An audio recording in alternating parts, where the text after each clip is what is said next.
पुण्यात अजित पवारांसमोरच भाजप आमदाराची दादागिरी।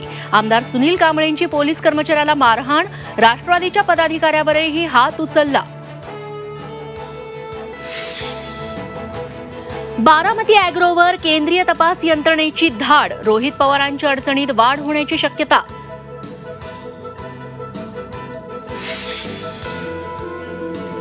अजून मी पुढील 8 महिने मुख्यमंत्री, एकनाथ शिंदेंचं विधान। आमदार अपात्रता निकाल 6 दिवसांवर आलेला असताना शिंदेंच्या वक्तव्याची राजकीय वर्तुळात चर्चा।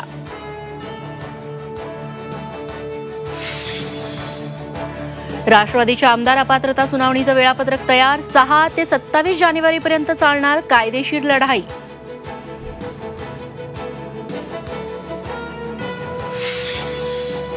आणि राज्यात काँग्रेस 48 जागांवर लढणार असल्याची सूत्रांची माहिती। काँग्रेसने मागवली लोकसभेच्या सर्व मतदारसंघातल्या इच्छुक उमेदवारांची यादी, तर महाविकास आघाडीत जागा वाटपावरून मतभेद नाहीत, राऊतांची माहिती।